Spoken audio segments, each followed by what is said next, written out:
د اسلامي امارت د واکمنۍ د مشر لخوا تازه ټاکنې. د نوموړي واکمنۍ مشر په نوو ټاکنو کې څوک په کومه دنده ګمارلي او څوک یې ګوښه کړي.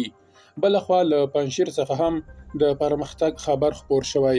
په پنجشیر کې څه روان دي؟ بشپړ جزئیات په ویډیو کې تر پایه وګورئ. پاتمنو لیدونکو ستړي مه شئ. د پنجشیر ځایي چارواکو خبر ورکړی چې په نوموړي ولایت کې په 15 تثبیت شوو د زمرودو کانونو کې د کیندنې چارې پیل شوي دي. د دې ولایت د کانونو او پټرولیم مشر وایي چې د ریاست مسلکي او تخنیکي ډله یې د لومړۍ برخې ولسوالۍ په اړوند سیمو کې تازه د زمرودو 21 نوې سیمې کشف او تثبیت کړي دي.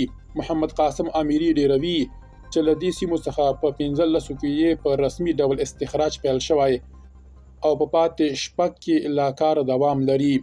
یاد دې وي چې د پنجشیر چارواکي چې تر دې دمه له تثبیت شوو څه باندې 1700 کانونو څخه شاوخوا 600 کانونه جواز لري او په نږدې 300 کانونو کې عملاً د زمرودو استخراج روان دی. بلخوا د اسلامي امارت د واکمنۍ ویاند خبر ورکړی چې د نوموړي واکمنۍ مشرتابه د حکم پر بنسټ تازه ټاکنې شوي دي.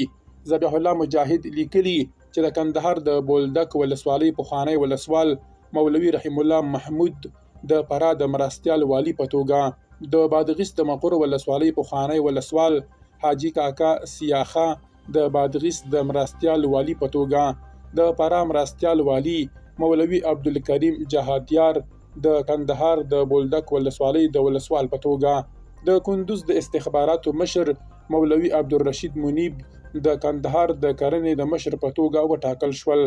د یادونې وړ ده چې دغه واکمني د چارواکو او مشرانو د دندو عدلون بدلون د واکمنۍ یو اصل بولي او د نوو ټاکنو موخه د حکومتي چارو لا اغیزمنوالی ښیي.